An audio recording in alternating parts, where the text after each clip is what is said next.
Hey, I'm Lex. And I'm Gibby, and welcome to another episode of Porch Swing People. Every week we bring on a guest and chat with them about just positive things that are happening in their lives, stories from the past, or hopes for the future. This has been so fun.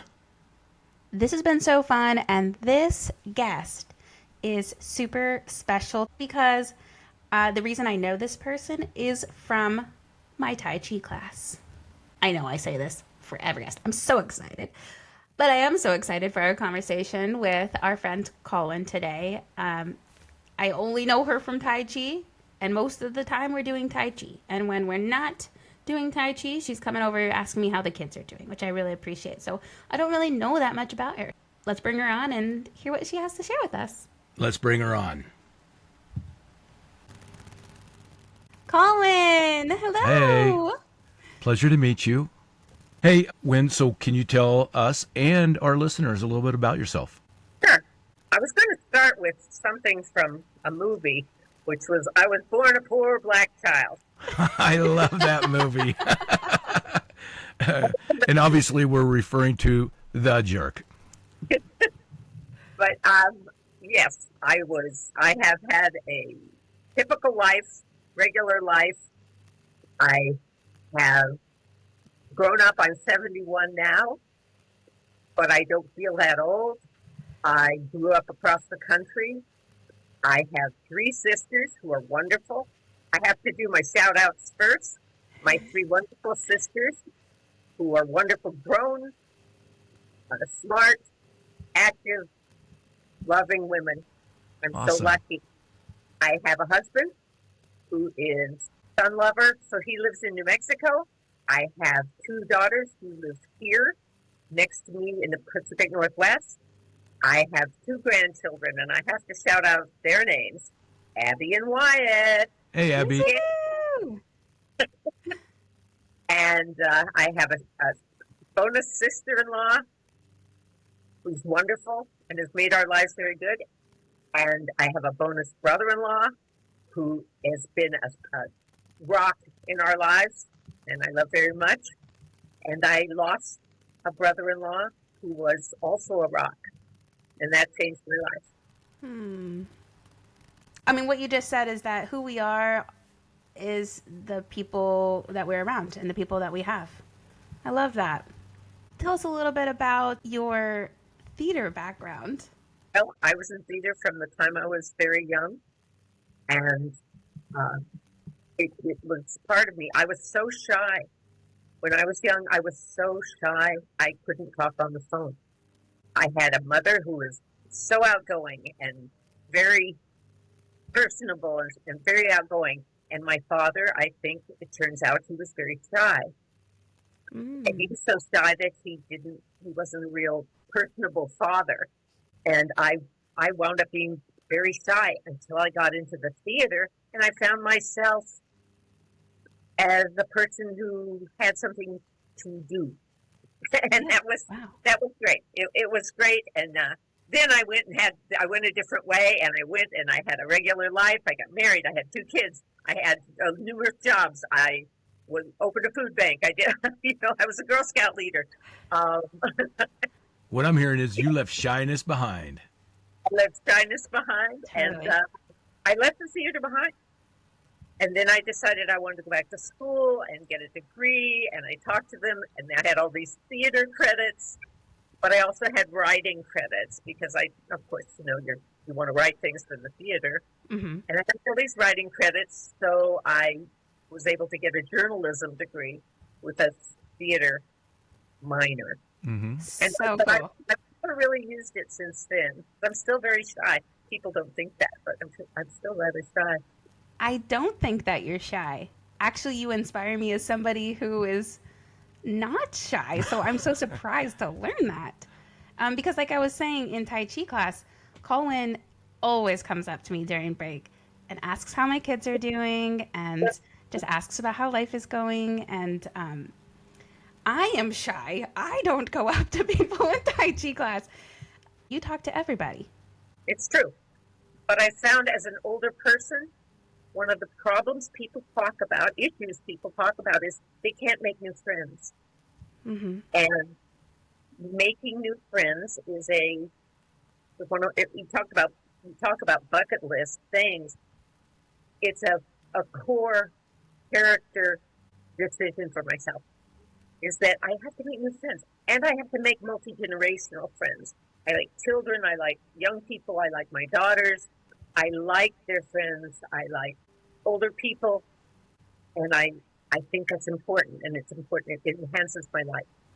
Oh, I love that you shared that. You strike me as somebody who could get along with anybody. Am I wrong? A lot. I find as an older person, there are like 10 or 20-year sections of my life. Gibby, Huh? you will be able to recognize this. I There are will. sections of my life. There was 20 years when I didn't get along with a lot of people. Then there was 20 years when I was lost. I didn't know what I was to do. I was middle aged. I was changing as a person. And now I am in a different part of my life where I'm physically changing as a person, but I'm also emotionally changing as a person who knows time is shorter Mm-hmm. than I knew when I was 40. Mm-hmm. So It sounds like you're embracing this time in life. I am. I am. And part of the reason was not just that I got older, but I talked about my brother in law, Mm-hmm. who we lost, and I spent 6 weeks in the hospital with him. And we had a couple of instances when I could see and it, that he was not going to grow older, Mm-hmm. and that I was going to continue to grow older, and that I was lucky that not everyone is going to grow older and get this time of their life. And it changed me. I mean, I didn't become a mountain climber or a wrestler or anything like that. I It changed me into a person who realized that time is shorter. And if I wanted things and people and places and a life, I had to go out there and I had to reach for it and I had to grab it. To me, it sounds Wow. like you made yourself into a better version of yourself. Oh, aren't you nice? Yes. I think I made myself into a reacher or a grabber. Oh, No, I found what I wanted and I wanted to reach for it. So, don't which get in is a my way. good thing. It's a it's good very thing. intentional. Very intentional. Colin, Yes. tell us about a skill or a hobby that you have that you are currently enjoying. Oh my God. Tai Chi and Qigong, my passion. You can Yeah. talk about it all day. You better watch out. Oh, Um, we could too. it's it's so freeing, liberating. It makes me better. It makes me my physical life and my emotional life uh, join together in a way that nothing really has before. I wasn't much of an athlete. I did Pilates. I did all of those kind of things. I did Pilates a is hard, by the way. lot, yes, and this this is physical, and yet also it brings my mind and my energy Mm-hmm. into the self, and I can't say enough about it, and I can't tell enough people about it, and how it makes me. You said a new version of myself, Gibby. It makes me a new version of myself that I've never had before. Tell us a little bit about how you got into Tai Chi, how long you've been there. Have you been in other groups besides our class with Susan? Yeah, go ahead. I got into Tai Chi in New Mexico, Wow. and I went to Tai Chi for about 6 months, and then they closed it, or they closed that Tai Chi place, so I went to another place. And they closed that Tai Chi place and offered it only during the day when I was working. I was working 10 hours a day. I had a full time job, 2 kids. I was often going to school. So when they changed it, I changed my life for Tai Chi and then they changed it. Mm-hmm. So then I moved down to Los Lunas, New Mexico, and there was no Tai Chi. I was commuting a long way. And I found a Tai Chi and I went to it. And I went about 6 months and then they closed it. Or they or they changed the time for it. The elusive Tai Chi. So I was desperate for Tai Chi. And I moved up to the Pacific Northwest and I found Tai Chi at the community center. And I went to the teacher and I said, I'm really sorry, but probably what's going to happen is you're going to move or you're having me in your class is definitely a mixed blessing. So, and then but you know what? I've been doing it for 5 years. Yay. And yeah, and it has made me a different person, and it's also given me something to talk about all the time. Totally. Passion and joy.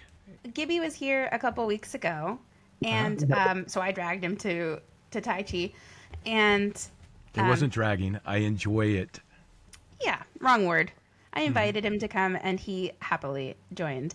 And then we were talking about it for a while afterwards. Talking about this is only his second class that he's been to, and even in the second class, he's like, I moved away from just trying to figure out what's going on to now I'm thinking about what were your transitions or your breathing? Yeah, the breathing, and then really, I watch a couple of the folks because it can be as dynamic as you want it to be, and the movements are a series of strikes and defensive postures, and you could see some of the folks when the strikes they're doing they're visualizing or conceptually that they're striking that, and then others you can see is it's just something they're flowing and they're enjoying the dance, if you will, and I was not in either of those. I was just trying to keep up, but it was super fun.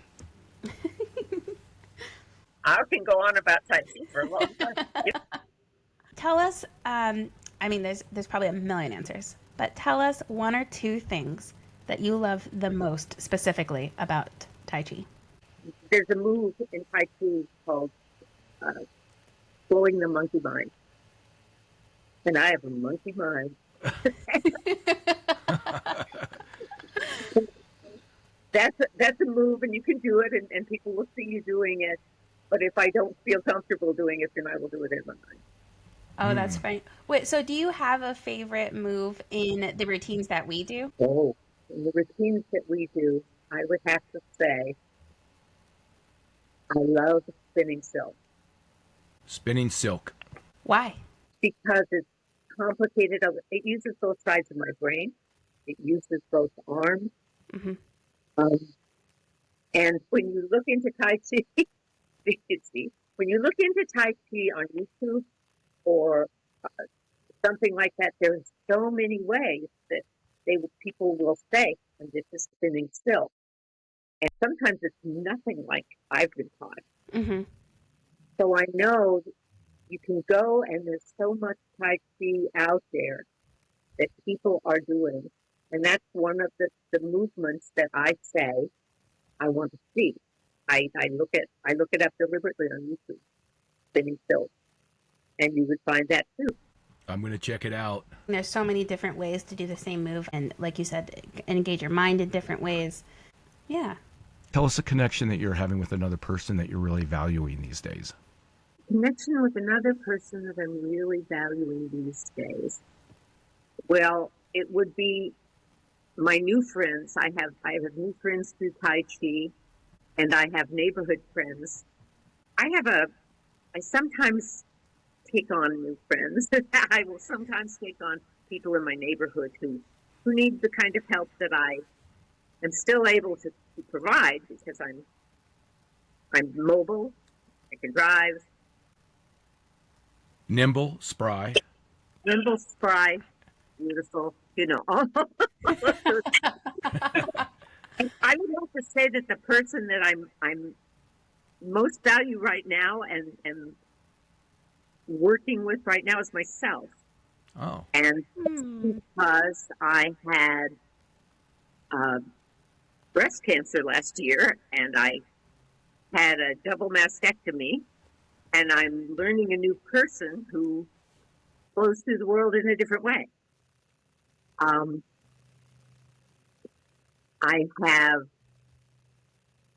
gone through something that, Gibby, one day it's like you're going along, Bodiodo, and something hits you, and you become a different person. You focus on something else. You become aware of the world, and that's the person that I'm dealing with now that I'm trying to value the most. I also am a member of a group of people, anonymous group of people, who are experiencing and have experienced life changes that not everybody does, and not everyone can talk about all the time. And so I've been a member of this group also for 5 years, and it's a self-exploring group. I consider myself an explorer. That's awesome. I mean, what you're talking about is an exceptional, obstacle in your life that changes everything in a moment. And in that moment, whether it's your health, I mean, you hear the cliche all the time, as long as I got my health. When you don't have your health, you're looking at a whole different world. And we take it for granted. But when you lose it and you have to rebuild it and get back into the lane, it's very daunting. And I applaud you. I love that. I love the way you've put that, Kitty. That is absolutely what I see you. Mm-hmm. I know that's crazy, but yeah, I see that. I see you. Yeah. That's me.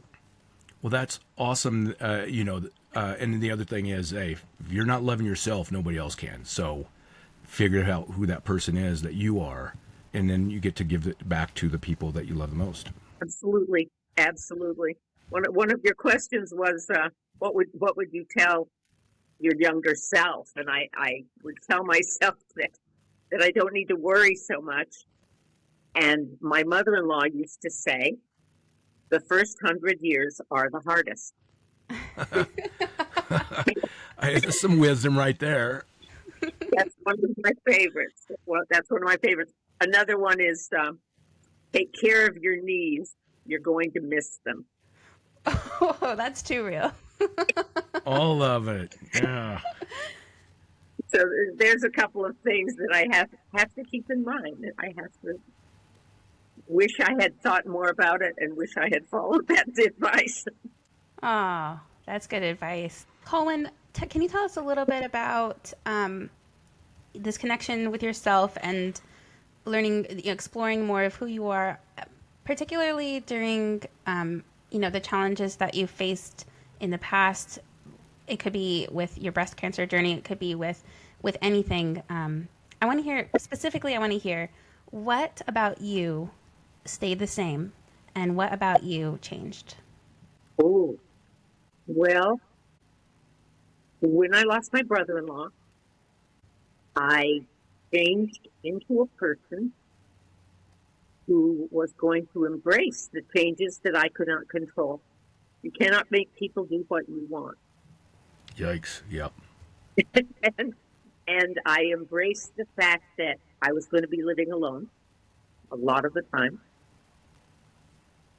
And that was hard for me. I had lived with someone else for 40 years. And it was hard for my sister because she lost that person in her life.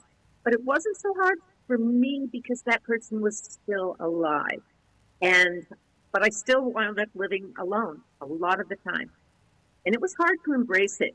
My next door neighbor called once and said, "Are you hiding?"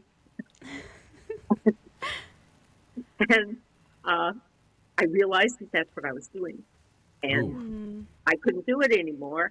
I had to live alone and enjoy it and make things my own and make my time valuable to myself. And that was one of the people I was trying to work to be, was myself. One story that people tell in this group that I'm part of is that if you ask me my favorite color, I probably would start with the favorite color of my significant other. Hmm. And I had to find my favorite color, my favorite house, my my favorite uh, time of day, and where I wanted to be, and the people I wanted to be around. And that has brought me to Seattle, to the Pacific Northwest, and um, that has brought me to another time when I look around and I see myself getting older, and maybe I have to make some changes for myself. Does that answer that well? Yeah, Yeah, I think you it know does. what I got out of that, and there's this saying, it's viral, and I was just having a conversation with somebody yesterday about this, and what you're saying is living your best life, and that doesn't just happen. That's something you have to go after, and that's the other thing is identifying what is living your best life. It sounds like that's what you're striving for. Yes, yes. Colin, I love that a theme in all of the stories that you've told so far is how you lean on your people, your friends, your neighbors, your support groups, and how you want to be someone who's there as well for people to lean on in the ways that you're able to provide support and help within your capacity. I think that is what, to me, I mean, maybe this is an oversimplification, but I feel like that's what life is about. Thank you. I think I think you hit the nail on the head. I do feel that's what life is about, is connections and uh, other people and connecting with yourself. I also feel there's a lot of gratitude involved. I've learned a lot about gratitude in my life, about other people. You know, the people that I'm grateful for, the things I'm grateful for, the feelings I'm grateful for, the health I'm grateful for, how my journey is different than other people's journey. And you may be very lucky in my different journeys. You know, Hmm. I have lots of different things that I see other people are struggling with, and those things I'm grateful for. I'm also grateful for the struggles. Hmm. It's it's important that I be grateful for what I've been through before, you know, these major changes all through my life. The struggles have been, I went through a period of time when I had to forgive my parents. I Hmm. went through a period of time when I had to forgive myself for being a quitter of things and work my way out of that. I had to forgive myself for being uh, cocky. I couldn't get cocky in my life because I was given so much and I didn't, I didn't think about it. Um, so I think gratitude. I have a bracelet that I had made for myself that says, "With gratitude, optimism is possible," and that's Michael J. Fox. And I think when people look at me and see my cheerfulness and my optimism, the basis of that is gratitude.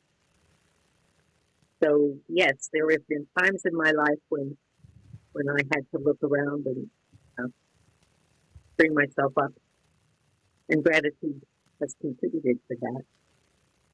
I may be old, but I am not of the group of old people who feel that, well, parents could take care of children. You know, Hmm. I believe we owe, in the economics of our lives, I believe we owe our children and their children and other people's children a better world and a consistent world, a world where they know when they're going to eat, where they know where they're going to sleep, where they know they're going to see friends, and they know where they're going to see their families, their parents. So I'm very concerned with that, and I I work towards that with my money, with my voice.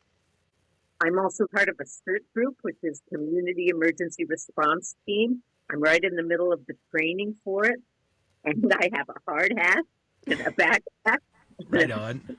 supplies. And last week I learned how to operate a fire. Extinguisher? Extinguisher? Cool. Yeah. I used to know words, but someday I lose. Some days I lose them. Hey, same for me. I make up words. You You know. make up words. I make up Yeah, words, yeah. that also. I also had a sister who had a language all her own. She had words called piss talk. She says, "Oh, that's piss talk," and she'd say, you're just."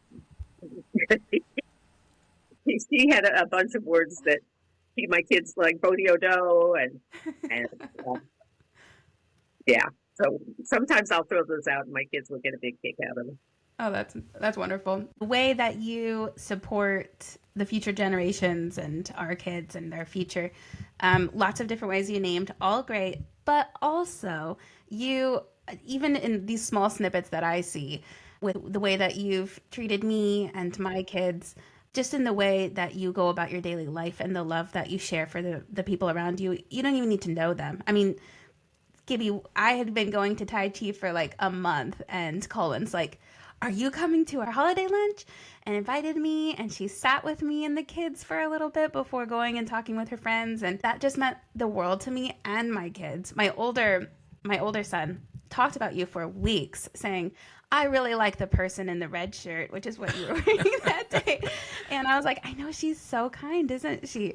And he just talked about you for because of that just a few minutes of you just sitting with us and having lunch with us. I mean, the impact on my older son.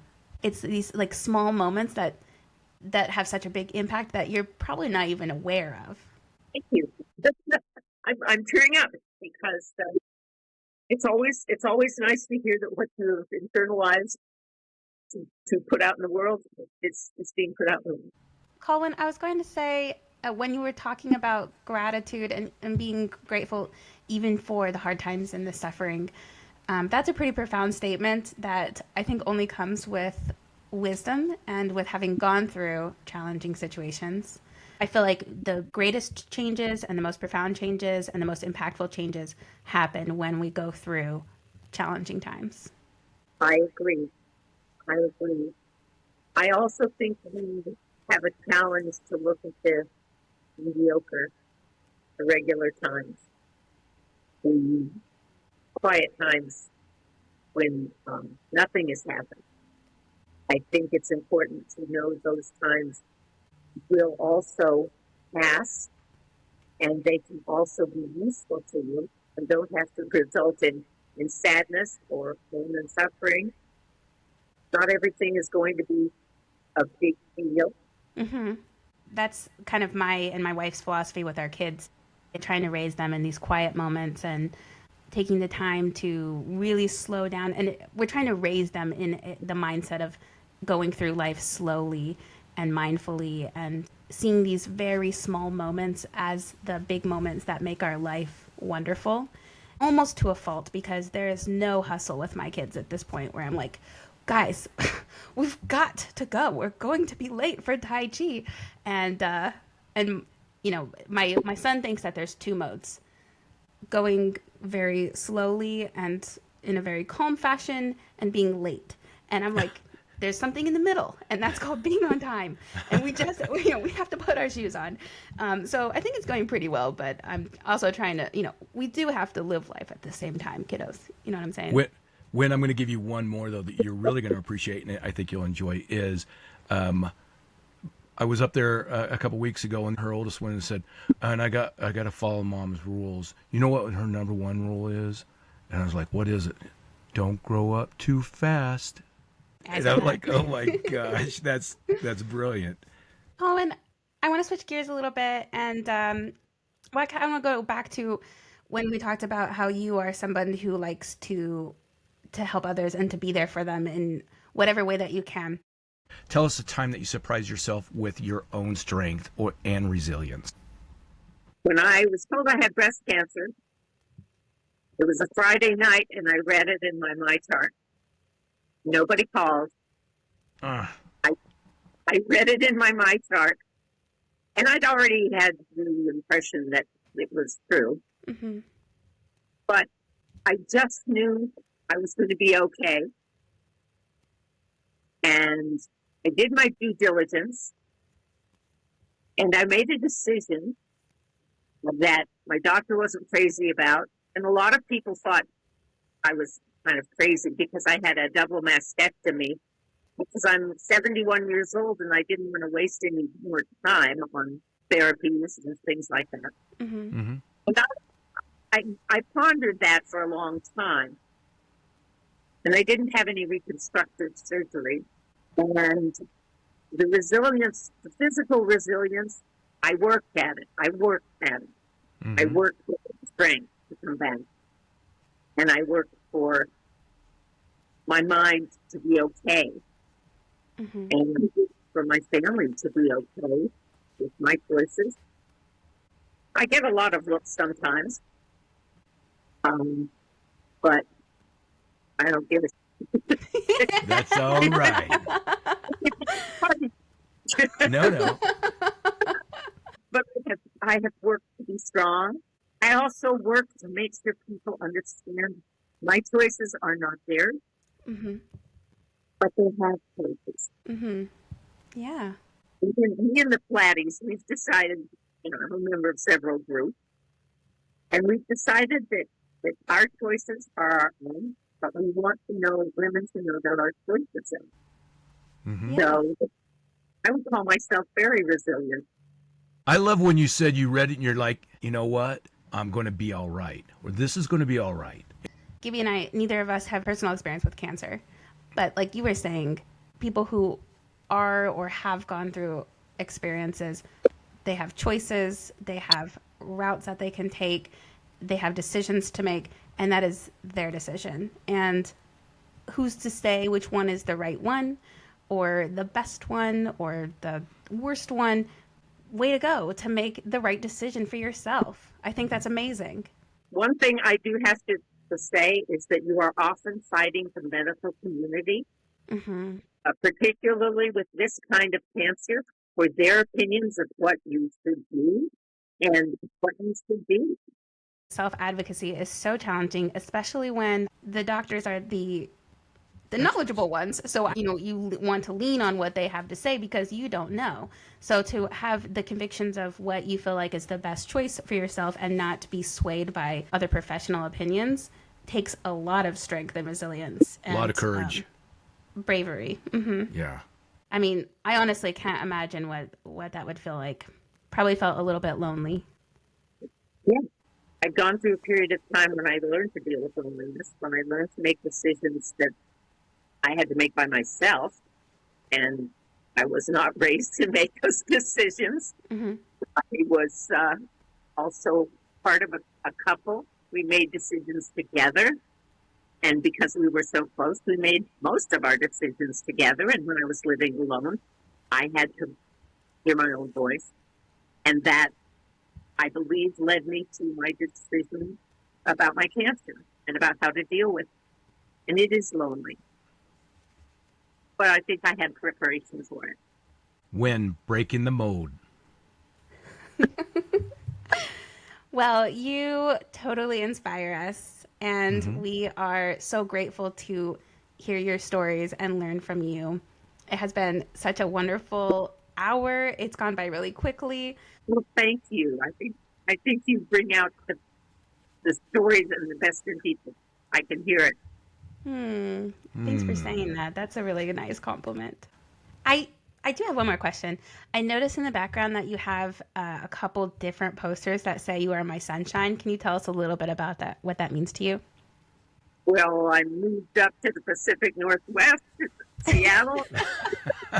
I had to keep in mind that the sun would shine again, and that Yep. the sunshine has to shine inside of me Mm-hmm. sometimes. Mm.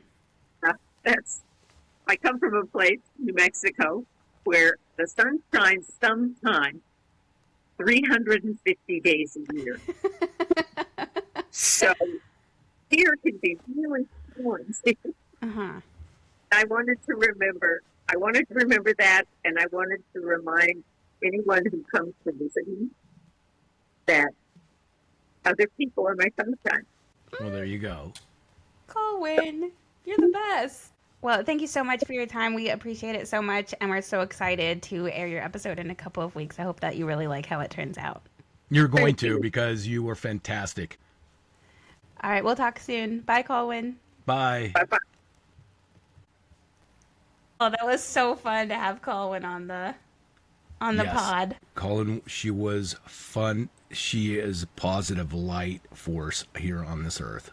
I would say definitely a force. I love the question that she answered about a time that she showed strength and resilience, and she came up with an example. But I think those two words, strength and resilience, seem to just encompass her as a person in general. She seems so strong. Listeners, you couldn't. We were, looking at each other and watching her tell the story of, her challenges when she found out that she had cancer, and you could just see it. Her presence at that moment. She was affected, but at the same time, she was like, "I knew I was going to be all right," and very, very inspirational. Hey, the other thing that was super fun about Win, her passion for Tai Chi and her pursuit of it, bouncing from one 6 months later, that one's closed down. And I mean, that's somebody that's like, hey, this is what drives me. I have passion for this. I hope that I find things that I am passionate for as I continue my journey through my days out here on Earth. I've gone, as the listeners may have heard, I've gone to a couple of Tai Chi classes with Lexi.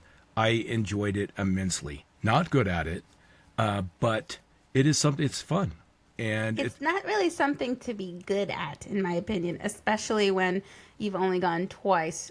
Didn't I say at the beginning, the first 10,000 times that you do Tai Chi don't count? That's your learning period. I've heard from many people who go to our Tai Chi class about different ways that the Tai Chi has impacted them. I've heard from some of the people at Tai Chi that a lot of people have said things like, I wish I would have gotten into this a lot earlier. What did you think about that? I know that I saw in your face when she was talking about that bracelet that she made with the Michael J. Fox quote that was something that you thought was way cool. I do. The one thing is so Michael J. Fox. That's my era when Back to the Future, and brilliant actor, and then also even more importantly a brilliant person that has impacted a lot of other people that have encountered challenges. He has Parkinson's, severe onset of it at this point in his life, and he's still an impact for people. Yeah. If you're going to pick an inspirational person and an inspirational quote, that's a pretty good one. It's a pretty good one. And then to end on her telling us about the inspiration behind the You Are My Sunshine wall postings, I thought that was brilliant, especially someone who's moved from, like the Southwest to One of the sunniest states ever to, Yeah. hey, do you think we're going to see sun today? Yeah. I mean, but I love the part about you have to be your own sunshine and create your own sunshine, but then also the reminder that the sunshine will come back. Well, and I think if you recall, she said the sun shines within her. Another wonderful episode, in my humble opinion, of our podcast, Porch Swing People. Yeah, Thanks for tuning wait. in. I can't wait for everybody to hear this one. Thank you, everyone, for listening in. So, shall we close it up? Porch Swing People, out. Porch Swing People is recorded and produced by Lex and Gibby. Opening music was written and produced by Michael Gibson. Porch Swing People is a podcast featuring everyday people. If interested in being a guest, email us at porchswingpeeps@gmail.com.